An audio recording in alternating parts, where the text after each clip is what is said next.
Bismillahirrahmanirrahim. Assalamualaikum warahmatullahi wabarakatuh. Oke, sebelum sahabat nonton video ini, sahabat tonton sampai habis videonya agar sahabat tidak gagal paham tentang video ini. Jadi di sini saya akan melanjutkan kisah-kisah Nabi yang sebelumnya, yaitu Nabi Yakub alaihissalam. Dan untuk saat ini saya akan menceritakan kisah dan perjalanan dari Nabi Yusuf alaihissalam. Akan tetapi sebelum sahabat melanjutkan videonya, sahabat mengklik tombol like, komen, share, subscribe, serta nyalakan notifikasi loncengnya agar sahabat tidak ketinggalan updatean terbaru video dari Rohmat dan Anton Channel, dan membuat kita semangat dalam memberi wawasan, berbagi pengetahuan ke sahabat-sahabat semuanya. Oke, kita lanjut ke videonya. Tapi sebelum sahabat melanjutkan video ini, jangan lupa sahabat untuk klik tombol subtitle agar sahabat bisa membaca teks dari video ini. Oke, kita lanjut ke Nabi Yusuf alaihissalam. Bismillahirrahmanirrahim. Nabi Yusuf adalah putra Nabi Yakub alaihissalam. Yusuf memiliki wajah yang tampan, badan yang tegap dan begitu bagus, serta budi pekerti yang begitu baik. Hal ini semakin membuat saudara-saudaranya merasa iri hati. Ya, sejak kecil Yusuf dikenal sebagai anak yang patuh pada kedua orang tua, rajin beribadah, dan memiliki akhlak terpuji. Tentu tak heran jika Nabi Yakub sangat menyayanginya. Nabi Yakub dan istrinya sangat menyayangi Nabi Yusuf alaihissalam atas sifatnya yang begitu baik. Pada suatu hari, Yusuf bercerita, "Wahai ayahku, aku bermimpi melihat bulan, bintang, serta matahari bersujud kepadaku." Ayahnya segera menanggapi, "Anakku, janganlah engkau ceritakan mimpimu pada saudara-saudaramu. Ayah takut nanti mereka akan memperdayamu. Sesungguhnya setan itu menjadi musuh yang nyata bagi manusia. Ya, setan pasti melihat rasa iri yang dimiliki oleh saudara-saudara Yusuf. Setan pasti akan melakukan segala cara agar mereka melakukan hal-hal yang tidak baik. Hanya mereka yang selalu mengingat Allah yang tidak bisa dihasut oleh setan."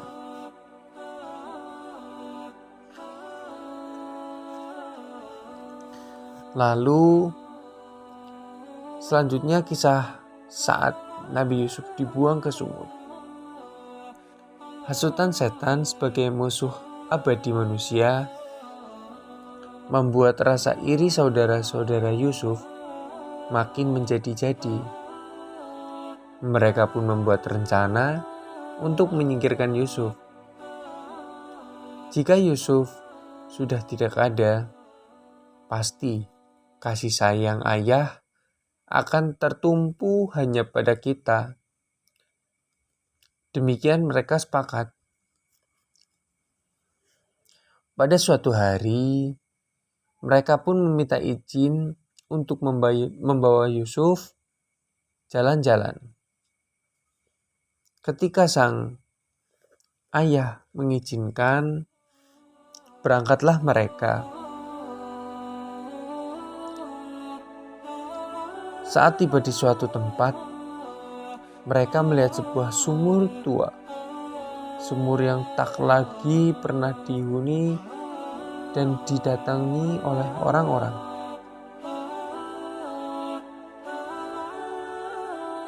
Mereka pun berpikiran jelek pada Yusuf untuk mempunyai rencana yang buruk pada Yusuf, yaitu menceburkan Yusuf ke dalam sumur. Mereka pun bergegas segera menceburkan Yusuf ke dalam sumur. Setelah berhasil menceburkan Yusuf ke dalam sumur, saudara-saudara Yusuf pulang dengan membawa baju Yusuf yang telah mereka koyak-koyak agar terkesan Yusuf dimangsa oleh binatang buas. Maka saudara-saudara Yusuf pulang dengan berpura-pura menangis. Mereka mengatakan pada ayahnya bahwa Yusuf diterkam serigala dan mereka tidak berhasil menyelamatkannya. Ayat suci pun berfirman, maka tatkala mereka membawanya dan sepakat memasukkannya ke dasar sumur, lalu mereka masukkan dia. Dan di waktu dia sudah dalam sumur, kami wahyukan kepada Yusuf, sesungguhnya kamu akan menceritakan kepada mereka perbuatan mereka ini, sedang mereka tiada ingat lagi. Quran Surat Yusuf ayat 15. Pada cerita selanjutnya, ditolonglah Nabi Yusuf oleh orang lewat. Yusuf yang berada di dalam sumur hanya bisa bersabar, memohon pertolongan Allah. Sudah semalaman dia berada di dalam sumur. Sekarang hari berganti siang. Lewatlah rombongan pedagang yang sedang mengadakan perjalanan menuju ke Mesir. Karena mereka merasa haus, bermaksud untuk istirahat dulu di dekat sumur tua sembari minum. Maka diulurkanlah timba ke dalam sumur tersebut. Yusuf yang cerdik segera memegang tali timba tersebut, lalu ikut bergelantungan saat timba itu ditarik. Alangkah kagetnya mereka melihat kemunculan seorang anak laki-laki berwajah sangat tampan. Maka dibawalah Yusuf ke Mesir. Sampai di Mesir, Yusuf dijual pada pejabat kerajaan yang tidak mempunyai anak.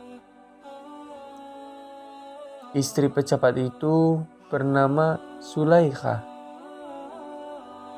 Maka semenjak itulah Yusuf tinggal bersama pejabat kerajaan di kota Mesir. Bertahun lamanya tinggal di sana, Yusuf yang kemudian tumbuh menjadi pemuda yang tampan.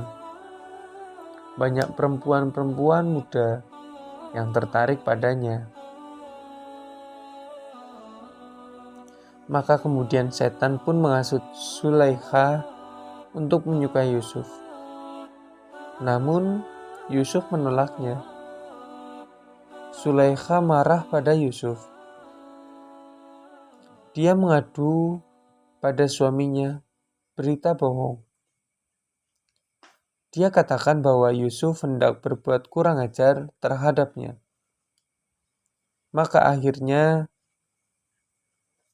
Yusuf dipenjara dengan tuduhan hendak berbuat kurang ajar terhadap Zulaikha.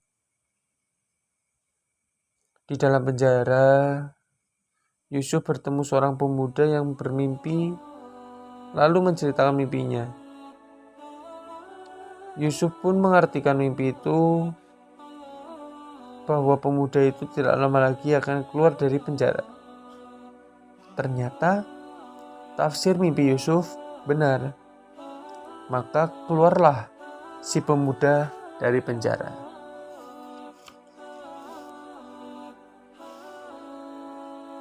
Tidak lama kemudian, Raja Mesir bermimpi buruk. Lantas mimpinya itu ia tanyakan kepada para ahli nujum istana. Namun tidak ada yang tahu apa arti mimpi sang raja. Pemuda yang keluar dari penjara tadi menyarankan agar raja bertanya pada Yusuf. Pemuda yang sangat arif, bijaksana, yang bisa menafsirkan mimpi. Dia sekarang ada di dalam penjara istana. Maka raja pun memerintahkan untuk memanggil Yusuf. Dia diminta untuk menafsirkan arti dalam mimpi raja itu. Yusuf yang telah diberi Allah kemampuan untuk menafsirkan mimpi, ia pun segera menjelaskan arti mimpi sang raja, bahwa akan ada musim kemarau panjang selama 7 tahun. Setelah sebelumnya ada panen raya. Oleh sebab itu, raja diminta untuk menyimpan bahan makanan untuk menghadapi masa pacaklik nanti. Maka raja pun kemudian mengeluarkan Yusuf yang tidak bersalah itu dari penjara. Raja memerintahkan untuk mengembalikan nama baiknya. Bahkan Zulaikha pun minta maaf, mengakui kesalahan telah berdusta, serta memfitnah Yusuf. Kemudian, raja menjadikan Yusuf sebagai salah satu kepercayaan raja, dan diangkatlah sebagai pejabat kerajaan.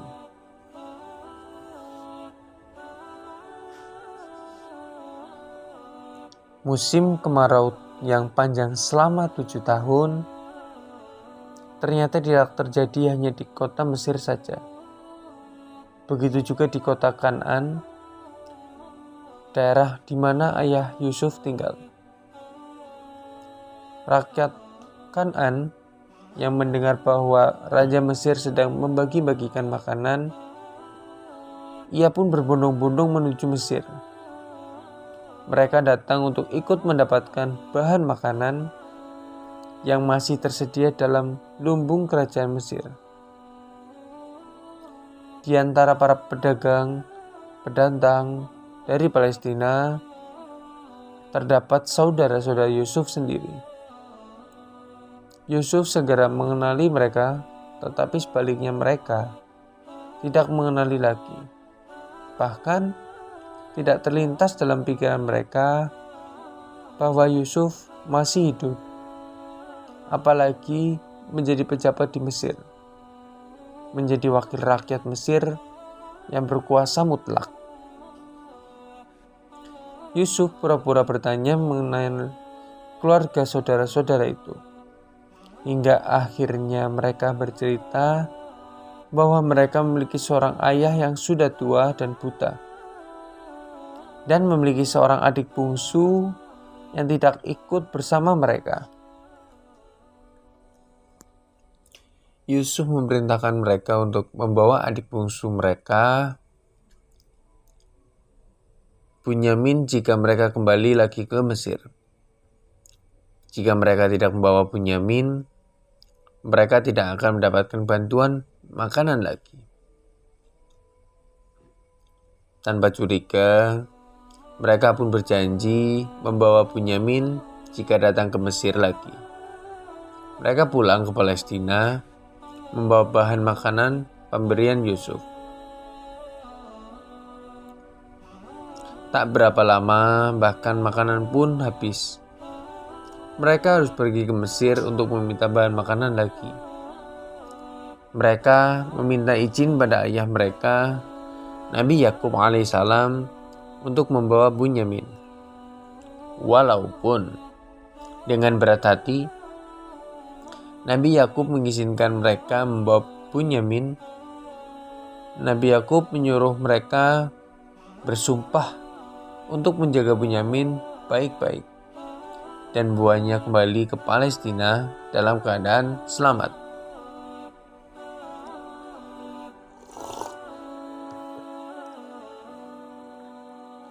Akhirnya, Bunyamin ikut bersama mereka ke Mesir.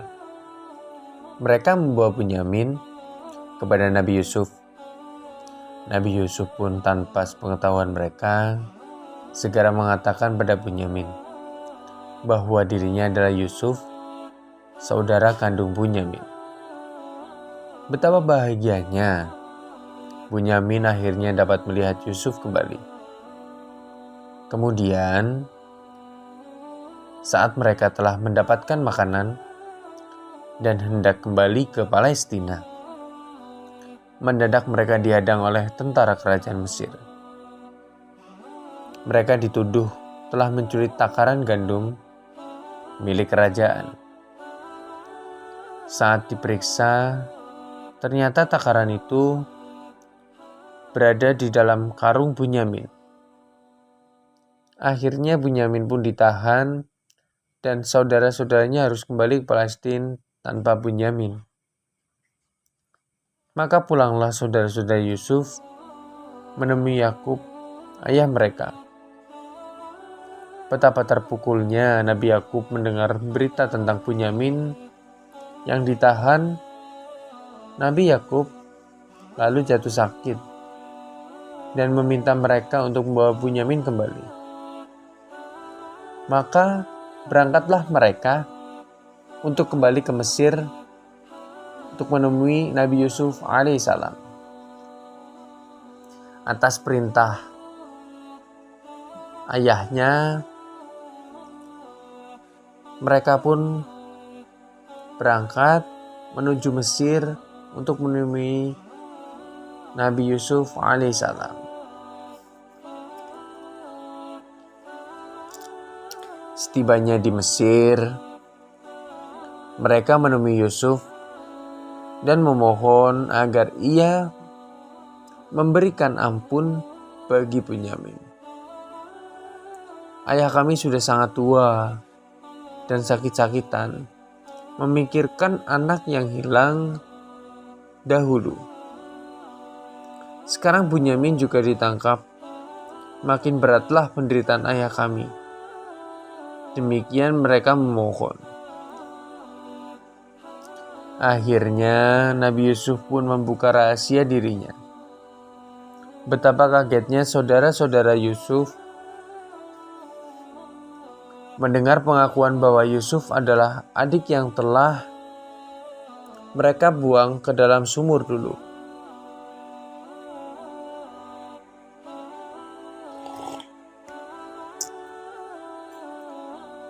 Saudara-saudara Yusuf kaget dan ketakutan. Akan tetapi, Yusuf tidak dendam. Ia memaafkan semua kesalahan saudara-saudaranya itu.